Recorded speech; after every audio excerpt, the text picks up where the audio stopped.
Hello friends, ఈరోజు ఈ వీడియోలో నీట్ యూజీ స్కోర్ని బేస్ చేసుకొని ఏఎఫ్ఎంసి అంటే ఆర్మ్డ్ ఫోర్సెస్ మెడికల్ కాలేజ్లో ఎంబీబీఎస్ సీట్ అడ్మిషన్ పొందాలి అనుకునే స్టూడెంట్స్కి ఆ అడ్మిషన్ ప్రాసెస్ రెగ్యులర్ ఎంబీబీఎస్ కౌన్సిలింగ్కి కొంచెం డిఫరెంట్గా ఉంటుంది. కాబట్టి చాలా మంది స్టూడెంట్స్కి అసలు ఎలా ఫాలో అవ్వాలి, ఎక్కడ ఈ కౌన్సిలింగ్కి పార్టిసిపేట్ చేయాలి, ఈ విషయాల మీద చాలా చాలా డౌట్స్ ఉన్నాయి. అందుకే 2023 అలాగే 2022 సంవత్సరం కౌన్సిలింగ్స్ లో చాలా మంది స్టూడెంట్స్ నన్ను తెలుగులో ఏఎఫ్ఎంసీకి సంబంధించి ఒక్క వీడియో కూడా లేదు మేడం, మాకు అర్థం కావటం లేదు, మాకు వెళ్ళాలని ఇంట్రెస్ట్ ఉంది, దయచేసి చేయండి అని నన్ను చాలా రిక్వెస్ట్ చేశారు. అన్ఫార్చునేట్లీ నేను ఆ టైంలో చేయలేకపోయాను. అయితే నాకు ఆ విషయం చాలా గుర్తుంది. అందుకే ఈ సంవత్సరం తప్పనిసరిగా స్టూడెంట్స్ ఒకవేళ ఇంట్రెస్ట్ ఉండి ఏఎఫ్ఎంసీ మెడికల్ కాలేజ్లో ఏఎఫ్ఎంసీలో ఎంబీబీఎస్ కోర్స్కి జాయిన్ అవ్వాలి అనుకుంటే తప్పనిసరిగా వాళ్ళకి కూడా హెల్ప్ చేయాలి అనే ఉద్దేశంతో ఈ కంప్లీట్ అడ్మిషన్ ప్రాసెస్ గురించి 2023 ఇన్ఫర్మేషన్ బ్రోచర్ని బేస్ చేసుకొని మాత్రమే ఈ ప్రాసెస్ని మీకు ఎక్స్ప్లెయిన్ చేస్తున్నాను. ఆల్మోస్ట్ 2024లో కూడా అలాగే ఉంటుంది. బహుశా ఏదైనా చేంజెస్ ఉంటే స్లైడ్ చేంజెస్ మాత్రమే ఉండొచ్చు. కేవలము ఒక అవగాహన క్రియేట్ చేయడానికి మాత్రమే నేను ఇప్పుడు 2023 బ్రోచర్ని రిఫరెన్స్గా తీసుకొని మీకు ఎక్స్ప్లెయిన్ చేస్తున్నాను. ఓకే, అయితే ఈ ఏఎఫ్ఎంసి అనేది ఓన్లీ ఒకే ఒక కాలేజ్ అండి. ఇది పూణేలో ఉంది. ఆ కాలేజీ అడ్మినిస్ట్రేటివ్ బ్లాక్ ఇది. ఈ కాలేజీ మహారాష్ట్ర స్టేట్ లో ఉంది. నెక్స్ట్ అసలు ఇక్కడ మనకి total number of medical seats ఎన్ని ఉంటాయి, ఎవరెవరికి ఇస్తారు, ఎలా కేటగరైజ్ చేస్తారు, రిజర్వేషన్స్ ఉంటాయా, వీటి గురించి చాలా మందికి కూడా తెలియదు. దాని గురించే ఇక్కడ నేను టోటల్ ఎంబీబీఎస్ సీట్స్ ఎన్ని ఉంటాయి అనేది మీకు ఒక ఫ్లో చార్ట్ రూపంలో ఇచ్చాను. టోటల్ గా మనకి 150 సీట్స్ ఉంటాయండి. అంటే 150 సీట్స్ ఈ కాలేజ్ లో ప్రతి సంవత్సరం కేటాయించేది. 150 సీట్స్ లో 145 సీట్స్ మాత్రమే కౌన్సిలింగ్ ప్రాసెస్ ద్వారా మనకి సీట్స్ ఫిల్ చేస్తారు. మిగతా 5 సీట్స్ ని ministry of external affairs and ministry of defence may sponsor and NEET qualified foreign students. అంటే ఒకవేళ మినిస్ట్రీ ఆఫ్ ఎక్స్టర్నల్ అఫైర్స్ లో లేదా మినిస్ట్రీ ఆఫ్ డిఫెన్స్ వాళ్ళకి సంబంధించినటువంటి స్టూడెంట్స్ ఎవరైతే ఉంటారో వాళ్ళని స్పాన్సర్ చేయటము, లేదా ఒకవేళ నీట్ క్వాలిఫై అయినటువంటి ఫారిన్ స్టూడెంట్స్ ఉంటే వాళ్ళు ఇక్కడ ఏఎఫ్ఎంసీలో చదవాలి అనుకున్నట్లయితే వాళ్ళు ఇండియన్ సిటిజన్షిప్ తీసుకున్న తర్వాత మాత్రమే అప్పుడు ఈ కాలేజ్లో అప్లై చేయడానికి అర్హత ఉంది. ఈ 2 కేటగిరీ స్టూడెంట్స్ కి కలిపి 5 సీట్స్ ఇస్తారు. అంటే ఒక రకంగా చెప్పాలి అంటే వీటిని నామినేటెడ్ సీట్స్ అని డైరెక్ట్ గా చెప్పొచ్చు. అంటే వీళ్ళు కౌన్సిలింగ్ లో పార్టిసిపేట్ చేయాల్సిన అవసరం లేదు. డైరెక్ట్ గా మినిస్ట్రీ ఆఫ్ ఎక్స్టర్నల్ అఫైర్స్ కి లేదా మినిస్ట్రీ ఆఫ్ డిఫెన్స్ కి వాళ్ళు అప్లై చేసుకోవచ్చు. అలాగే ఒకవేళ ఫారిన్ స్టూడెంట్స్ ఉంటే వీళ్ళు మాత్రము ఆల్ ఇండియా కోటా కౌన్సిలింగ్ ద్వారా పార్టిసిపేట్ చేసే అవకాశం ఉంది. ఈ 145 సీట్స్ లో జనరల్ కేటగిరీకి 135 సీట్స్ ఉంటాయి. అలాగే ఎస్సీ ఎస్టీ స్టూడెంట్స్ కి 10 సీట్స్ కేటాయించారు. సో ఈ 145 సీట్స్ లో మనకి 135 జనరల్ కేటగిరీ, ఎస్సీ ఎస్టీ 10, మొత్తం 145. ఈ 145 సీట్స్ ని కూడా మరలా బాయ్స్ కి సపరేట్ గా, గర్ల్స్ కి సపరేట్ గా డివైడ్ చేశారు. బాయ్స్ కి 115 సీట్స్ ఉంటాయి, అలాగే గర్ల్స్ కి 30 సీట్స్ మాత్రమే ఉంటాయి. ఇది టోటల్ మెడికల్ సీట్స్ ని ఎలా అలాట్ చేస్తారు, ఏ కేటగిరీ వాళ్ళకి చేస్తారు అనే దానికి సంబంధించిన ఇన్ఫర్మేషన్. అంతేకాదండి, ఇక్కడ కేవలము ఎస్సీ ఎస్టీ జనరల్ కేటగిరీ మాత్రమేనండి. ఇక్కడ ఓబీసీ కేటగిరీ కానీ పిహెచ్ కేటగిరీ కానీ అవేమీ కూడా మనకి ఇన్ఫర్మేషన్ బ్రోచర్ లో ఎక్కడ కూడా మెన్షన్ చేయలేదు. ఏజ్ క్రైటీరియా అయితే ఎంత వయసు కల్లా స్టూడెంట్స్ ఇక్కడ జాయిన్ అయ్యే అవకాశం ఉంది అంటే మినిమం ఏజ్ వచ్చేసి 17 ఇయర్స్ ఉండాలి. అంటే 31 డిసెంబర్ 2024 సంవత్సరానికి 17 సంవత్సరాల వయసు నిండాలి. అంటే నీట్ ఎగ్జామ్ కి ఏజ్ లిమిట్ ఎలాగో అలాగే ఇక్కడ కూడా అంటే మినిమం 17 సంవత్సరాలు ఉండాలి. మాక్సిమం నీట్ ఎగ్జామ్ కి అయితే అన్లిమిటెడ్ అండి, ఎవరైనా ఎంత వయసు గల వాళ్ళైనా రాయొచ్చు. ఏజ్ లిమిట్ అనేది లేదు అక్కడ. కానీ ఏఎఫ్ఎంసీలో అలా కాదు, మాక్సిమం ఏజ్ లిమిట్ అనేది ఉంది. Maximum age limit only 24 years వరకు మాత్రమే ఇచ్చారు. ఆ 24 ఇయర్స్ కూడా డిసెంబర్ 31, 2024 సంవత్సరానికి కంప్లీట్ అవ్వాలి. ఈ స్టూడెంట్స్ కి మాత్రమే ఇక్కడ జాయిన్ అయ్యే అవకాశం ఉంది. అంటే students born not earlier than 1st January 2000 and not later than 31st December 2006 అన్నారు. 2000 సంవత్సరం జనవరి 1 కంటే ముందు పుట్టకూడదు, అలాగే 2006 డిసెంబర్ 31 తర్వాత పుట్టకూడదు. అంటే ఈ మధ్యలో పుట్టినటువంటి స్టూడెంట్స్కి మాత్రమే ఇక్కడ జాయిన్ అయ్యే అవకాశం ఉంది. అంటే ఇండైరెక్ట్ గా అర్థం ఏంటంటే అన్మ్యారీడ్ స్టూడెంట్స్ మాత్రమే జాయిన్ అవ్వాలి, కండిషన్ ఇది.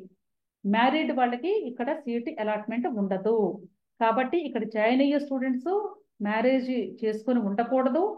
అంతేకాదండి, ఎంబీబీఎస్ చేస్తున్నంత సేపు కూడా పెళ్లి చేసుకోకూడదు, గుర్తుంచుకోండి. Next one, qualifying examination same as NEET. NEET exam కి ఎలిజిబిలిటీ ఎవరెవరికైతే ఉందో వాళ్ళందరూ కూడా ఇక్కడ ఏఎఫ్ఎంసీలో ఎంబీబీఎస్ జాయిన్ అయ్యే అవకాశం ఉంది. సో అందుకని సేమ్ యాజ్ నీట్ అన్నానండి. అంటే 10+2 లేదా ఇంటర్మీడియట్ సెకండ్ ఇయర్ చదువుతూ ఉన్న స్టూడెంట్స్ అప్లై చేయొచ్చు, ఆల్రెడీ కంప్లీట్ అయిపోయిన స్టూడెంట్స్ అప్లై చేయొచ్చు, అలాగే pre professional pre medical examination students apply చేయొచ్చు, అలాగే first year of 3 years degree course of a recognised university. అంటే ఒకవేళ ఇంటర్మీడియట్ అయిపోయి లాంగ్ టర్మ్ కి వెళ్లకుండా డిగ్రీలో జాయిన్ అయ్యి ఫస్ట్ ఇయర్ చదువుతూ ఉన్నా సరే వాళ్ళు జాయిన్ అవ్వచ్చు. అలాగే senior secondary of A statutory examination board of Indian school certificate examination రాసిన వాళ్ళైనా, లేదా higher secondary school certificate examination of రాష్ట్ర స్టేట్ బోర్డు వాళ్ళైనా, ఇతర ఏ ఎగ్జామ్స్ కి అపీర్ అయిన స్టూడెంట్స్ అయినా సరే వాళ్ళు అపీర్ అయినటువంటి కోర్సు ఇంటర్మీడియట్ సెకండ్ ఇయర్ లేదా హైయర్ సెకండరీ స్కూల్ కి ఈక్వలెంట్ అయి ఉండాలి.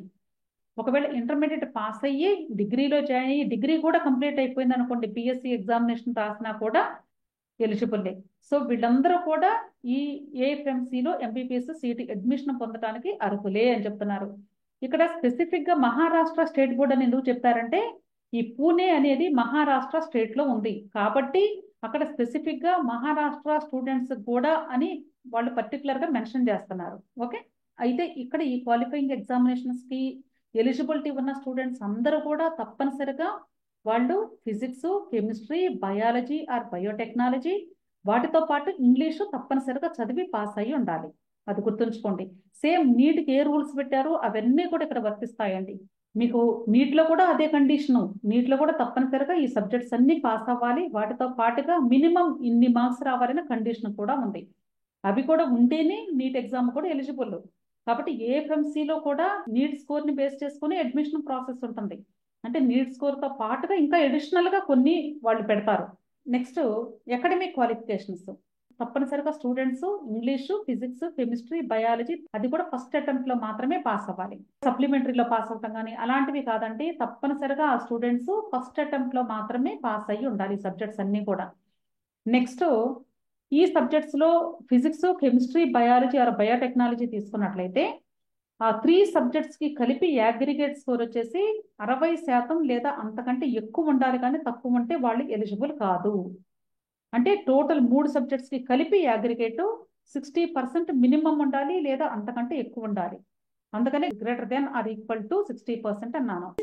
నెక్స్ట్ ఈచ్ సబ్జెక్టు అంటే విడివిడిగా చూసినట్లయితే ఇంగ్లీషు, అలాగే ఫిజిక్స్, కెమిస్ట్రీ, బయాలజీ ఈ 4 సబ్జెక్ట్స్ లో ఒక్కొక్క సబ్జెక్ట్ లో మినిమం 50% స్కోర్ రావాలి.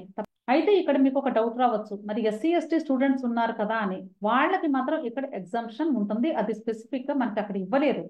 అంటే నీట్ రూల్స్ ప్రకారంగా వాళ్ళు యూజ్ చేస్తారు. కాబట్టి ఎస్సీ ఎస్టీ స్టూడెంట్స్ కి 40% రిజర్వేషన్ ఉంటుంది. కానీ ఏఎఫ్ఎంసీలో ఎంత అనేది వాళ్ళు స్పెసిఫిక్ గా మనకి రూల్స్ లో గైడ్ లైన్స్ లో ఎక్కడ ఇవ్వలేదు. ఓకే, కాబట్టి ప్రస్తుతానికైతే నేను 50% అనే చెప్తాను ఇక్కడ. Okay, next one selection process. అయితే ఈ ఏఎఫ్ఎంసీ సెలక్షన్ ప్రాసెస్ ఎలా ఉంటుంది అనేది చాలా మందికి క్వశ్చన్ మార్క్. అంటే అసలు దీనికి అప్లై చేసుకోవటం ఎలాగా, ఎక్కడ అప్లై చేసుకోవాలి, దీనికి కౌన్సిలింగ్ ఏమైనా ఉంటుందా, సపరేట్ ఎగ్జామ్ ఉంటుందా, ఇలాంటి డౌట్స్ చాలా మందికి ఉన్నాయండి. దీని గురించి నాకు కూడా పెద్దగా అవగాహన లేకనే నేను లాస్ట్ 2 years స్టూడెంట్స్ అడిగినా కూడా ఆ బిజీ షెడ్యూల్ వల్ల చేయలేకపోయాను. కానీ ఈ సంవత్సరం తప్పనిసరిగా ఇంట్రెస్ట్ ఉన్నటువంటి స్టూడెంట్స్ కి హెల్ప్ చేయాలి అనే ఉద్దేశంతో నేను 2023 ఇన్ఫర్మేషన్ బ్రోచర్ ని తీసుకొని చదివి అర్థం చేసుకొని నాకున్న డౌట్స్ అన్ని క్లారిఫై చేసుకున్నాకనే ఈ వీడియో క్లియర్ గా చేస్తున్నాను మీకు. ఫస్ట్ స్టెప్ ఏంటి అంటే క్వాలిఫై నీట్ యూజీ ఎగ్జామ్. ఇక్కడ నేను 2024 అనేది స్పెసిఫిక్ గా మెన్షన్ చేయటం లేదు, ఎందుకంటే ఈ వీడియోని కేవలము ఈ 2024 ఎగ్జామ్ కు సంబంధించిన స్టూడెంట్స్ మాత్రమే కాదు, నెక్స్ట్ ఇయర్ కైనా సరే ఇదే వీడియో హెల్ప్ అవుతుంది అనే ఉద్దేశంతో జనరలైజ్డ్ గా చేశాను నేను. ఓకే, అందుకని ఇయర్ నేను మెన్షన్ చేయలేదండి. ఎవరైతే ఈ 2024లో ఎగ్జామ్కి అపీర్ అవుతూ ఉన్నారో వాళ్ళు తప్పనిసరిగా నీట్ ఎగ్జామ్ క్వాలిఫై అయి ఉండాలి. అది ఫస్ట్ స్టెప్. క్వాలిఫై అయినటువంటి స్టూడెంట్స్ మాత్రమే ఇక్కడ ఏఎఫ్ఎంసీకి అసలు ఈ సెలక్షన్ ప్రాసెస్లోకి ఎంటర్ అవ్వడానికి ఛాన్స్ ఉంటుంది. ఒకసారి క్వాలిఫైయింగ్ మార్క్స్ వచ్చిన తర్వాత వీళ్ళు ఆల్ ఇండియా కోటా అంటే ఎంసీసీ వాళ్ళు కండక్ట్ చేసే ఆల్ ఇండియా కోటా కౌన్సిలింగ్లో రిజిస్టర్ చేసుకోవాలి. అంటే మనందరికీ తెలుసు ఆల్ ఇండియా కోటా కౌన్సిలింగ్ అంటే చాలా మందికి తెలుసు. మెడికల్ కౌన్సిల్ కమిటీ వాళ్ళు కండక్ట్ చేస్తారు. ఇది ఎప్పుడు కండక్ట్ చేస్తారు, ఎప్పుడు రిజిస్టర్ చేసుకోవాలి అనేది క్వశ్చన్ మార్క్. నీట్ ఎగ్జామ్ అయిపోయిన తర్వాత జూన్ 14th రిజల్ట్ వస్తుంది అని మనకు ఆల్రెడీ డేట్ కూడా అనౌన్స్ చేశారు. జూన్ 14th రిజల్ట్ వచ్చిన తర్వాత సుమారుగా ఒక 20 రోజుల నుండి ఒక నెల తర్వాత ఆల్ ఇండియా కోటా కౌన్సిలింగ్ కి సంబంధించిన నోటిఫికేషన్ రిలీజ్ అయింది. ఆ నోటిఫికేషన్ రిలీజ్ అయిన వెంటనే mcc.nic.in అనే వెబ్సైట్ లో ఆల్ ఇండియా కోటా కౌన్సిలింగ్ కి రిజిస్టర్ చేసుకోవాలి. ఫస్ట్ ఈ ఆల్ ఇండియా కోటా కౌన్సిలింగ్ లో మీరు రిజిస్టర్ చేసుకొని అప్లికేషన్ ఫిల్ చేసేటప్పుడు ఏఎఫ్ఎంసీకి మీరు అప్లై చేసుకుంటారా అని అక్కడ ఆప్షన్ అడుగుతుంది. అప్పుడు మీరు తప్పనిసరిగా ఏఎఫ్ఎంసీ అని ఆప్షన్ చూజ్ చేసుకుంటేనే అప్పుడు AFMC MBBS seat admission process లోకి ఎంటర్ అయినట్లు. ఇక్కడ ఏఎఫ్ఎంసీ ఆప్షన్ ని చూజ్ చేసుకున్న స్టూడెంట్స్ యొక్క లిస్టు ఏఎఫ్ఎంసీ కాలేజీకి ఈ ఎంసీసీ వాళ్ళు సెండ్ చేస్తారు. ఆ లిస్ట్ ని AFMC medical college official website లో వాళ్ళు డిస్ప్లే చేస్తారు. ఆ డిస్ప్లే చేసిన స్టూడెంట్స్ లిస్టులో నుండి ఏఎఫ్ఎంసీ వాళ్ళు అప్రాక్సిమేట్ గా 1880 క్యాండిడేట్స్ ని స్క్రీనింగ్ టెస్ట్ కి సెలెక్ట్ చేసుకుంటారు. అంటే సుమారుగా 1880 మంది స్టూడెంట్స్ ని. వీళ్ళల్లో బాయ్స్ ని 1490 మంది, గర్ల్స్ 390 మంది. స్క్రీనింగ్ టెస్ట్ కి ఎవరైతే ఎలిజిబుల్లో వాళ్ళ యొక్క లిస్టు అదే అఫీషియల్ వెబ్సైట్ లో డిస్ప్లే చేస్తారు. అయితే ఈ ఫిగర్స్ నేను 2023 కౌన్సిలింగ్ లో తీసుకున్నటువంటి ఫిగర్స్. ఈ సంవత్సరం కూడా సుమారుగా అలాగే తీసుకుంటారు వాళ్ళు. అంటే అప్రాక్సిమేట్ గా అన్నారంటే ఒక 10 అటు ఇటు అవ్వచ్చు. ఇక్కడ ఈ స్క్రీనింగ్ టెస్ట్ లో మనకి టోటల్ గా 4 పార్ట్స్ ఉంటాయండి. ఫస్ట్ ది TOELR అంటే test of English and logical reasoning. ఈ ఎగ్జామ్ కంప్యూటర్ బేస్డ్ టెస్ట్. అంటే కంప్యూటర్ మీదే ఆన్లైన్ ఎగ్జామ్ మాదిరిగా ఎగ్జామ్ రాయాల్సి ఉంటుంది. అంటే ఇక్కడ ఎంతమంది అయితే స్క్రీనింగ్ టెస్ట్ కి సెలెక్ట్ అయ్యారో, షార్ట్ లిస్ట్ అయ్యారో వీళ్ళందరూ కూడా ఈ ఎగ్జామ్ తప్పనిసరిగా రాయాలి. దీనితో పాటుగా స్టూడెంట్ యొక్క సైకాలజీ ఎలా ఉంది అనేది సైకలాజికల్ అసెస్మెంట్ టెస్ట్ కూడా చేస్తారు. ఇది కేవలము మార్క్స్ ఏమీ ఉండవు, కానీ వాళ్ళ యొక్క కండిషన్స్ ని బట్టి, వాళ్ళ యొక్క స్టేటస్ ని బట్టి గ్రేడ్ లాగా ఇచ్చి ఈ రెండు కలిపి అప్పుడు అక్కడ మళ్ళా షార్ట్ లిస్ట్ చేసి వాళ్ళని ఇంటర్వ్యూకి సెలెక్ట్ చేసుకుంటారు. ఇక్కడ ఈ TOELR ప్లస్ PATతో పాటుగా నీట్ స్కోర్ కూడా యాడ్ అవుతుంది. గుర్తుంచుకోండి, NEET score, TOELR plus PAT 3 కలుస్తాయి. ఈ ఇంటర్వ్యూలో వచ్చినటువంటి మార్క్స్ 50 మార్క్స్ ఉంటాయి మళ్ళా. సో ఇంటర్వ్యూ అయిపోయిన తర్వాత మనకి నీట్ స్కోరు, ఇక్కడ ఈ ఎగ్జామ్ కంప్యూటర్ బేస్డ్ టెస్ట్ రాసిన మార్క్స్ ప్లస్ ఇంటర్వ్యూ మార్క్స్ అన్ని కలిపి మళ్ళీ ఫైనల్ స్కోర్ ని డిసైడ్ చేస్తారు. ఈ ఇంటర్వ్యూ అయిపోయిన తర్వాత మెడికల్ ఎగ్జామినేషన్ ఉంటుంది. అంటే ఇంటర్వ్యూ మార్క్స్, అలాగే NEET marks, TOELR marks plus ఈ సైకలాజికల్ అసెస్మెంట్ టెస్ట్ రిపోర్ట్, ఇవన్నీ కలిపి మళ్ళా ఒక లిస్ట్ తయారు చేసుకుంటారు. ఆ లిస్ట్ లో ఉన్నటువంటి స్టూడెంట్స్ అందరికీ కూడా మెడికల్ ఎగ్జామినేషన్ కండక్ట్ చేస్తారు. మెడికల్ ఎగ్జామినేషన్ లో ఒకవేళ ఏదైనా ఫాల్ట్స్ ఉంటే గానీ స్టూడెంట్స్ కి, వాళ్ళని అక్కడే స్క్రూటినీ చేసి వీళ్ళని రిజెక్ట్ చేస్తారు. మిగిలిన స్టూడెంట్స్ కి మాత్రమే ఫైనల్ మెరిట్ లిస్ట్ మనకి వెబ్సైట్ లో డిస్ప్లే అవుతుంది. ఓకే, ఆ డిస్ప్లే అయిన లిస్ట్ లో ఉన్నటువంటి స్టూడెంట్స్ కి మాత్రమే ఎంబీబీఎస్ సీట్ అలాట్మెంట్ అనేది జరుగుతుంది. స్టూడెంట్ జాయిన్ అవ్వాలి అంటే తప్పనిసరిగా బాండ్ అగ్రిమెంట్ కూడా ఉంటుంది. అది కూడా ముందుగానే స్టూడెంట్ కాలేజ్ వాళ్ళకి ఇవ్వాల్సి ఉంటుంది. అది ఇచ్చిన తర్వాతనే అప్పుడు మీకు సీటు కేటాయించబడుతుంది. అర్థమైంది కదా? సో ఇది selection process of AFMC MBBS seat selection. Okay అండి. Next total score for MBBS seat allotment. ఇప్పుడు నేను అన్ని స్టెప్స్ లో మీకు ఎక్స్ప్లెయిన్ చేస్తాను. అసలు ఓవరాల్ గా టోటల్ గా ఎన్ని మార్క్స్ తీసుకుంటారు అనేది ఇక్కడ చెప్తున్నారు. మరి నీట్ స్కోర్ వచ్చేసి 720 మార్కులు కదండి. మరి ఇక్కడ 250 మార్క్స్ అని ఇచ్చాను ఏంటి అంటే, నీట్ స్కోర్ 720 మార్కులు ప్లస్ TOELR ఎగ్జామ్ లో టోటల్ గా 40 క్వశ్చన్స్ ఉంటాయి. ఈచ్ క్వశ్చన్ క్యారీస్ 2 మార్క్స్, అంటే 80 మార్క్స్ వస్తాయి. 720 ప్లస్ 80 800 అవుతాయి. 800/4 వేస్తే 200 వస్తుంది. అది ప్లస్ ఇంటర్వ్యూ మార్క్స్ 50 మార్క్స్, అన్ని కలిపి 250 మార్క్స్ కి వాళ్ళు మనకి ఫైనల్ మెరిట్ లిస్ట్ను తయారు చేస్తారు.